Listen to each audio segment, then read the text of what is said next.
In a lively high school computer science classroom, where students chattered excitedly about video games, apps, and the latest tech trends, Emily Parker sat quietly at her desk in the corner. She wasn't one to draw attention to herself. While others raised their hands eagerly or joked around with friends, Emily preferred to stay in the background, unnoticed. But what no one knew, what she worked hard to keep hidden, was that Emily had an extraordinary talent for coding. From a young age, Emily had been fascinated by computers. When most kids were playing outside, she would sit in front of her family's old desktop, teaching herself how programs worked. Over time, she learned to write code almost instinctively, creating small games and tools that amazed even her parents. Yet despite her skill, Emily never showed off. In fact, she often downplayed her abilities, worried that standing out might invite unwanted scrutiny or jealousy. Her teacher, Mr. Grayson, was a stern man in his late 40s who ran his classroom with military precision. He believed in tough love and often used public criticism as a way to push his students to do better. To him, embarrassment was just another tool in his teaching arsenal. If someone made a mistake, he'd call them out in front of everyone, convinced it would motivate them to improve. Some students admired his strictness, while others dreaded being singled out during lessons. One afternoon, as the class filed into the room after lunch, Mr. Grayson handed back their graded assignments. Most students flicked through their papers anxiously, checking their scores. Emily, however, hesitated before looking at hers. When she finally did, her heart sank. There were red marks all over her work, pointing out errors she hadn't expected. How could this happen? She double-checked everything before submitting it. Unbeknownst to Emily, Mr. Grayson had noticed something unusual about her submission. While reviewing the assignments, he spotted sections of her code that seemed strange. At first glance, they appeared to be mistakes. Missing semicolons, unconventional loops, and odd variable names. But upon closer inspection, he realized these weren't careless errors. They were deliberate choices designed to streamline the program. It was clever work, but it didn't follow the standard methods he taught in class. Mr. Grayson frowned. He prided himself on maintaining order and consistency in his lessons, and Emily's creative approach didn't fit neatly into his framework. Instead of seeing her innovations as a sign of brilliance, he interpreted them as defiance, a challenge to his authority. That's when he decided to use her assignment as an example in the next class, to show everyone what not to do. The following day, as Emily settled into her seat, she had no idea what awaited her. She opened her laptop, ready to dive into the lesson, completely unaware that her life, and Mr. Grayson's teaching style, was about to change forever. Little did she know, the quiet girl in the corner was about to become the center of attention in ways she couldn't have imagined. The next day, the classroom buzzed with energy as students shuffled in, chatting about their weekends and comparing notes from the previous assignment. Emily, as usual, slipped into her seat quietly, keeping her head down. She had spent the morning replaying Mr. Grayson's red-marked comments in her mind, wondering why her code had been criticized so heavily. Was it really that bad, or had she misunderstood something fundamental? Mr. Grayson walked in moments later, carrying a stack of papers under one arm and his laptop tucked under the other. His expression was unreadable, neither stern nor friendly, but there was a glint in his eye that hinted at purpose. As he set up his projector, the hum of conversation gradually faded, replaced by the soft whirring of the machine coming to life. Without preamble, he turned to face the class. Today, he began, his voice cutting through the silence like a knife. We're going to review some common mistakes I found in your assignments. Coding isn't just about making things work. It's about doing it the right way. He paused for effect, letting his words sink in. Then, with a few quick clicks on his laptop, lines of code appeared on the whiteboard at the front of the room. Emily froze when she recognized the code. It was hers. This is an example of what not to do, Mr. Grayson continued, gesturing toward the screen. Notice how messy this is. Missing semicolons, Unconventional loops, unnecessary complexity. It's all here. Whoever wrote this clearly didn't follow the guidelines I gave you.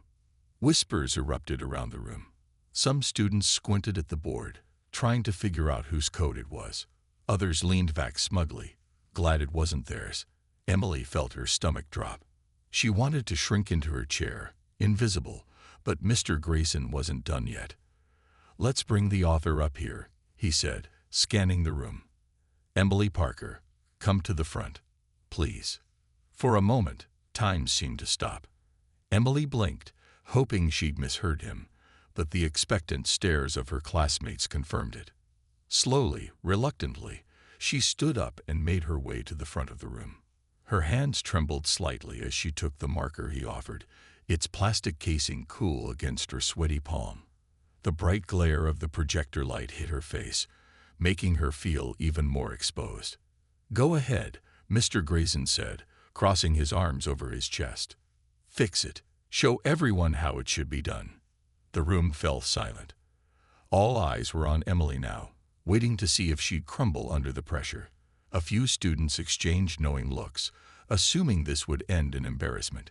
After all, no one had ever seen Emily speak up much, let alone take charge in front of the class. Surely, she'd stumble or admit defeat. But Emily didn't move. She stood still for a moment, gripping the marker tightly, her mind racing. Part of her wanted to protest, to explain that her code wasn't wrong. It was different. But another part of her refused to give in to fear. Taking a deep breath, she stepped closer to the board and began studying the code projected above her. Her initial panic started to fade as she focused on the task at hand. Each line of code was familiar, almost comforting, like an old friend. She reminded herself that she knew this material inside and out. Whatever happened next, she could handle it. As she prepared to make her first mark on the board, Emily glanced briefly at Mr. Grayson. His expression remained impassive, but she thought she detected a flicker of curiosity beneath his usual stoic demeanor. Perhaps he hadn't expected her to rise to the challenge quite so calmly. Little did he know, this moment was about to become far more than a lesson in coding. It was about to reveal strengths and weaknesses in both teacher and student alike. After class one afternoon, Emily was putting her books into her bag when she heard Mr. Grayson call her name. She paused, glancing up hesitantly. "Emily, do you have a moment?" he asked, his tone unusually gentle. She nodded and walked over to his desk, unsure of what to expect. Mr. Grayson leaned back in his chair, looking uncharacteristically uneasy. For a man who prided himself on being stern and composed, this vulnerability was rare. "I wanted to talk about the other day," he began, rubbing the back of his neck. "When I called you up to fix your code, well, I handled it poorly. I thought I was teaching a lesson, but I ended up embarrassing you instead." Emily blinked, caught off guard by his candor. She hadn't expected an apology, especially not from someone like Mr. Grayson. "It's okay," she said softly, though her voice carried a hint of surprise. "I mean, it wasn't easy, but it helped me see that I shouldn't be afraid to speak up." He nodded, seeming to appreciate her grace. "Still, I regret how I approached it. You've got real talent, Emily. Talent I didn't recognize at first, because I was too focused on my own way of doing things. That's on me." He paused, then added with a small smile, "And honestly, I learned something valuable from you that day." Emily tilted her head slightly, intrigued. "What did you learn?" "That sometimes rules are meant to be questioned," he admitted. "Not ignored, mind you, but challenged. Your code showed me that there's more than one path to solving a problem. As a teacher, I need to leave room for creativity instead of boxing everyone into the same mold." The sincerity in his words struck a chord with Emily. She smiled faintly, feeling a sense of mutual respect forming between them. "Thank you for saying that," she replied. "I guess I learned something too, that standing up for myself isn't as scary as I thought it would be." They shared a brief, meaningful silence before Mr. Grayson spoke again. "You know, If you ever want extra guidance or just want to bounce ideas off someone, I'm here. Don't hesitate to ask." It was an olive branch, extended without pretense or pressure. Emily nodded gratefully, touched by the offer. As she left the classroom, Emily couldn't help but reflect on how far she'd come since that fateful day. What had started as a humiliating experience had turned into a pivotal moment, not just for her confidence, but also for her relationship with her teacher. Mr. Grayson wasn't perfect, but his willingness to admit fault and grow made him human in her eyes. Back at his desk, Mr. Grayson watched her go, feeling a mix of pride and humility. Teaching was supposed to be about guiding students, yet here was a student who had guided him. He realized that moments like these, the ones where both parties grew, were what made education truly meaningful.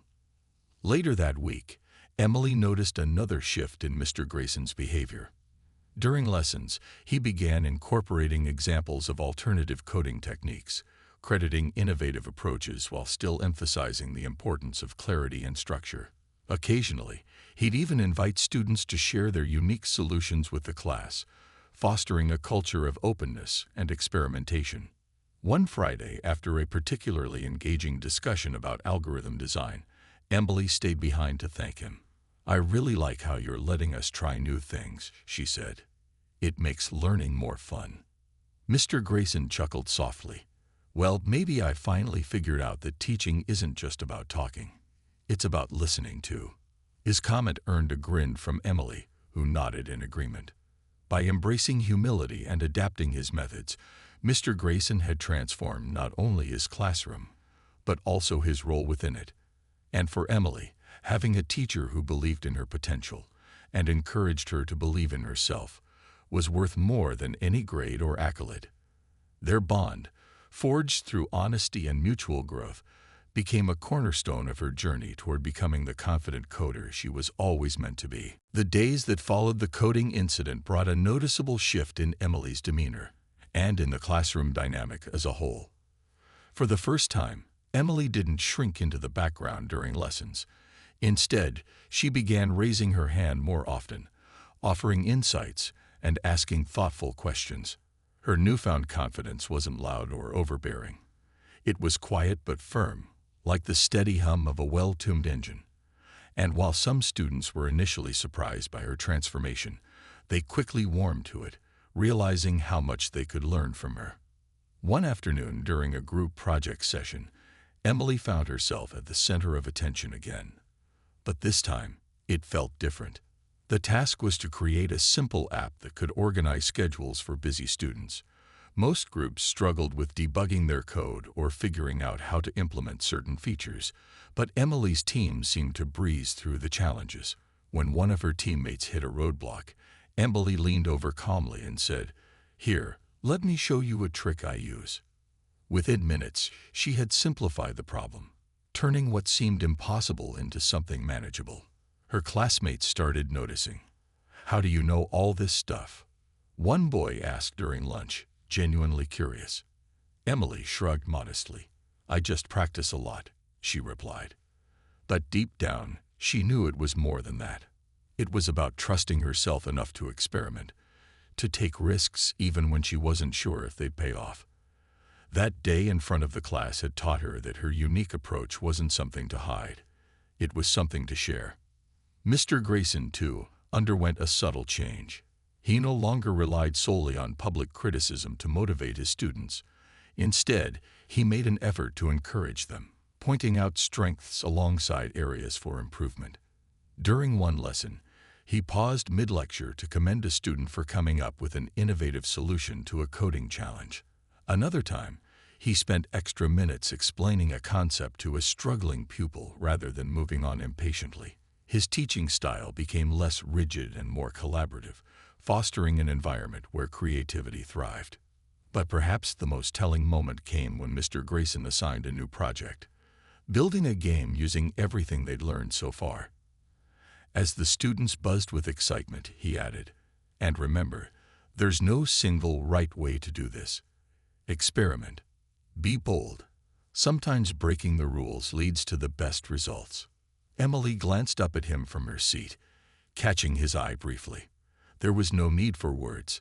They both understood the unspoken acknowledgement. This was his way of saying he trusted her, and others like her, to push boundaries without fear of judgment. It was a small gesture, but it meant the world to Emily. Outside of class, Emily's reputation grew. Students who once barely noticed her now sought her advice, asking her to help debug their programs or brainstorm ideas. At first, she worried that stepping into this role might make her stand out too much, inviting jealousy or resentment. But to her relief, people responded positively. They admired her willingness to help, and many thanked her afterward, saying things like, "You explained that so clearly," or "I never would have figured that out without you." Even outside of school, Emily noticed changes in herself. She started spending more time working on personal projects, experimenting with complex algorithms, and designing tools to solve everyday problems. Each success boosted her confidence further, reinforcing the idea that she truly belonged in the world of coding, not as someone hiding in the shadows, but as someone leading the charge. As weeks turned into months, the classroom evolved into a space where everyone felt encouraged to grow. Gone were the days of snickers and awkward silences.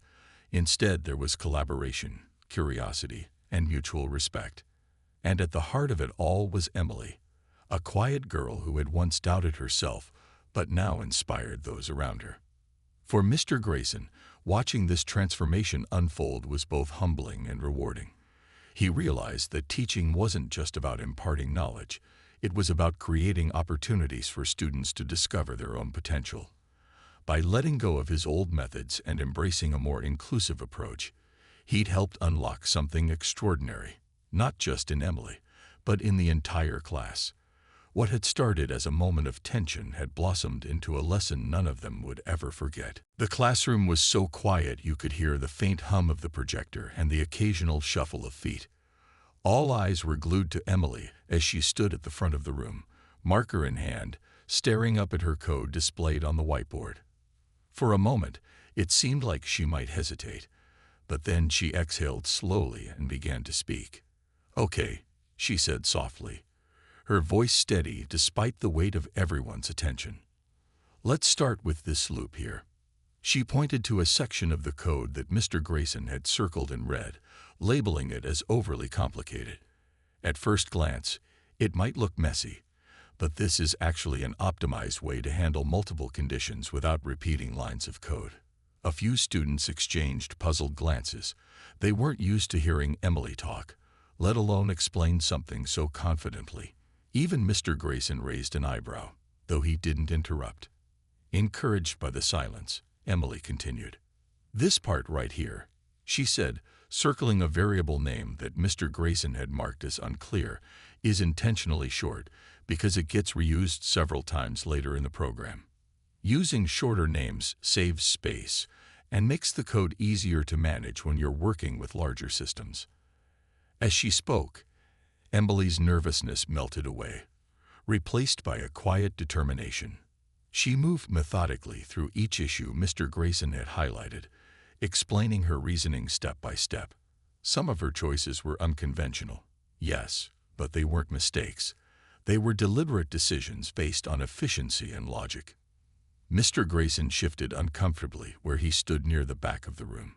He hadn't anticipated this level of detail or clarity from Emily.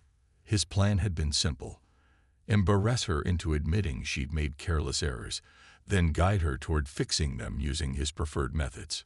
But now, watching her defend her work with such poise, he realized he might have underestimated her. One student raised their hand hesitantly. "But why not just use the standard way?" they asked. "Isn't that easier for everyone to understand?" Emily nodded thoughtfully before responding. "It depends on what you're trying to achieve. The standard way works fine for small programs, but if you're building something bigger, like a game or app, you need to think ahead. These shortcuts save time and resources in the long run." Her explanation sparked murmurs of approval among her classmates. A few even leaned forward, genuinely interested in what she had to say. One boy whispered to his neighbor, "Wow, I didn't know you could do that," while another scribbled notes furiously in her notebook. Meanwhile, Mr. Grayson felt a pang of unease. What started as a lesson meant to humble Emily was turning into something entirely different. Instead of crumbling under pressure, she was proving herself, not just to him, but to the entire class. And worse, she was doing it convincingly. Finally, Emily reached the last flagged section of her code. This one was perhaps the most controversial, a missing semicolon that Mr. Grayson had labeled as a critical error. With a small smile, Emily turned to face the class. "This," she said, pointing to the empty space where the semicolon should have been, "wasn't an accident. In this specific case, leaving it out doesn't affect how the program runs because of how JavaScript handles automatic semicolon insertion. It's not something I'd recommend for beginners, but for advanced coders, it's a valid choice." There was a collective pause as the class absorbed her words. Then, unexpectedly, someone clapped. It was tentative at first, a single pair of hands, but soon others joined in, until the room erupted into applause. Emily blinked in surprise, her cheeks flushing pink. She hadn't expected this reaction, but it filled her with a warmth she hadn't felt in years. Mr. Grayson forced a tight smile, clapping along awkwardly. He knew he'd crossed a line, pushing too hard in his attempt to teach a lesson. But deep down, he couldn't help feeling impressed, and maybe even a little proud. Emily wasn't just smart. She was resilient, capable of standing up for herself, even when the odds were stacked against her. For the first time in a long while, Mr. Grayson found himself questioning his own methods. Had he gone too far? Was there more to teaching than enforcing rigid rules and punishing deviation? As the bell rang, signaling the end of class, he watched Emily return to her seat, her head held a little higher than before. Whatever happened next, one thing was certain. Today's lesson had changed both of them. Forever. As the applause died down and students began packing up their things, Emily returned to her seat, still feeling a mix of emotions, relief, pride, and a lingering sense of vulnerability. She hadn't planned to stand up for herself so boldly, but something inside her had clicked when she saw her code projected on the board. It wasn't just about proving Mr. Grayson wrong. It was about showing herself, and everyone else, that she belonged in that classroom just as much as anyone else. Meanwhile, Mr. Grayson stood frozen near the front of the room, his mind racing. He'd intended to teach a lesson about following guidelines and avoiding shortcuts, yet Emily had turned the tables entirely. Instead of exposing flaws in her work, he'd inadvertently highlighted her creativity and problem-solving skills. Worse, he realized that some of his criticisms were misplaced. What he'd labeled as mistakes were actually clever optimizations that demonstrated a deeper understanding of coding than most students possessed. "Wait a minute," he said suddenly, raising his voice to get the attention of the few students still lingering in the room. The movement stopped, and all eyes turned back to him. Even Emily looked up, curious about what he might say next. "Emily," he began, his tone softer now, almost hesitant. "Can you explain one more thing? This section here." He pointed to a part of the code where she'd used an unusual function structure. "I'd never seen this approach before. Is it something you learned online, or did you come up with it yourself?" Emily hesitated for a moment, surprised by the question. She hadn't expected Mr. Grayson to admit he didn't know something, let alone ask her directly. But after a beat, she nodded and replied, "I came up with it. I was trying to solve a problem I kept running into with longer scripts.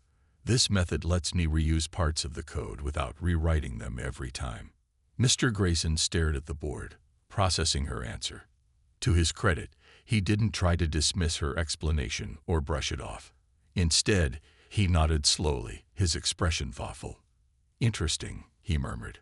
"Very interesting. I can see how that would be useful in certain situations." The rest of the class watched silently, sensing that something significant was happening.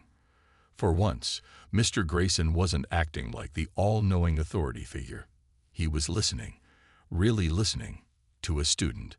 And not just any student, but someone he'd underestimated only moments ago. When the bell rang again, signaling the official end of class, no one moved right away. There was an unspoken tension in the air, a shared awareness that this moment mattered. Finally, Mr. Grayson cleared his throat and addressed the room. "All right, everyone, that's enough for today. Good job, Emily. You've given us all something to think about."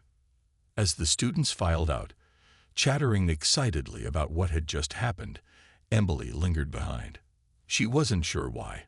Maybe because she felt compelled to say something, or maybe because she wanted to gauge Mr. Grayson's reaction further. Either way, she stayed seated while others left, pretending to organize her notebook. Mr. Grayson noticed she hadn't left and walked over to her desk. "Emily," he said quietly, his voice tinged with awkwardness. "Look, I may have handled that poorly. I thought your code was full of errors, but clearly I was wrong. You're talented, more talented than I gave you credit for." Emily looked up, meeting his gaze. She could tell he meant it. Despite his stern exterior, there was sincerity in his words. After a pause, she smiled faintly and said, "Thank you, sir.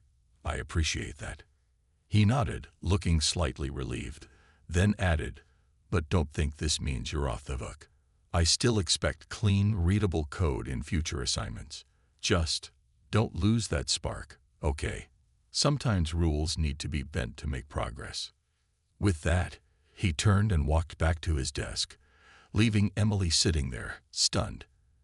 In less than an hour, she'd gone from being humiliated in front of her peers to earning genuine respect, not just from her classmates, but from her teacher too. It was a turning point, one that would shape the way she viewed herself and her abilities moving forward. And for Mr. Grayson, it was a wake-up call. Teaching wasn't just about enforcing discipline. It was about recognizing potential and nurturing it. As he sat down to review the day's events, he couldn't help but wonder how many other students he might have misjudged along the way, and what he could do differently to ensure he didn't miss another hidden gem like Emily. By the end of the semester, Emily's hard work and determination culminated in an opportunity she hadn't dared to dream of: a chance to compete in a regional coding competition. The event brought together some of the brightest young minds from nearby schools, all vying for recognition as top innovators. When Mr. Grayson announced her selection during class, the room erupted into applause. Even those who rarely paid attention to academic contests were genuinely excited for her. "Emily, you've earned this," Mr. Grayson said with a proud smile. "Don't let anyone tell you otherwise." The day of the competition arrived, and Emily felt a mix of nerves and excitement as she walked into the bustling auditorium. Rows of tables were set up with laptops, monitors, and wires, while judges moved around observing the participants. Her task was daunting: design a functional program within 6 hours that solved a real-world problem. But Emily wasn't intimidated. If anything, she saw it as another challenge to embrace. As the clock started ticking, Emily dove into her project, a mobile app designed to help students organize their study schedules based on upcoming exams and assignments. She drew inspiration from her own experiences juggling coursework and extracurriculars, aiming to create something practical yet intuitive. Hours flew by as she coded tirelessly, testing features, tweaking designs, and ensuring everything worked seamlessly. When the time ran out, Emily stepped back from her laptop, exhausted but satisfied. Her app, named StudySync, featured a sleek interface, customizable reminders, and even a progress tracker to motivate users. As the judges reviewed each submission, Emily sat quietly, watching other competitors present their projects. Some were impressive, like a virtual reality game or an AI chatbot, but none felt quite as personal or accessible as hers. Finally, the awards ceremony began. Names were called one by one, and trophies were handed out for categories like Most Innovative Design and Best Use of Technology. Then came the moment everyone had been waiting for: the announcement of the grand prize winner. And the first place winner is... The host paused dramatically, glancing at the envelope in his hand. Emily Parker from Lincoln High School. For a split second, Emily thought she'd misheard. But when the crowd erupted into cheers and her classmates jumped to their feet clapping, reality sank in. She stood up shakily, making her way to the stage, where a shiny trophy awaited her. Cameras flashed as she accepted the award, her heart pounding with disbelief and joy. During her acceptance speech, Emily took a deep breath and spoke from the heart. "I never imagined I'd be standing here today," she admitted, her voice steady despite the whirlwind of emotions. "There were times when I doubted myself, when I thought my ideas weren't good enough. But thanks to the support of my teachers, my family, and my friends, I learned to trust my instincts and keep going. This isn't just my victory, it belongs to all of them too." Back at school, news of Emily's win spread like wildfire. Students congratulated her in the hallways, teachers praised her achievement during assemblies, and even the principal mentioned her success in a newsletter sent home to parents. For a girl who once preferred staying in the shadows, suddenly being in the spotlight was overwhelming, but also deeply rewarding. Mr. Grayson watched proudly from the sidelines, reflecting on how far Emily had come since that fateful day in his classroom. What he had intended as a lesson in humility had instead become a catalyst for growth, not just for her, but for him as well. He realized that true teaching wasn't about enforcing rules or maintaining control. It was about creating space for students to shine, to discover their potential, and to inspire others along the way.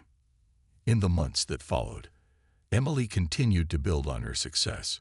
She presented her app at a local tech fair, earning praise from industry professionals, and even secured an internship with a software development company. But more importantly, she carried the lessons she learned into every aspect of her life: confidence, resilience, and the belief that creativity could lead to extraordinary outcomes. Looking back, Emily knew that moment in front of the class hadn't defined her, it had transformed her. And as she stood on stage accepting accolades, surrounded by people who believed in her, she understood something profound. Sometimes, the greatest victories come not from avoiding challenges, but from facing them head-on and proving to yourself and the world that you're capable of far more than you ever imagined.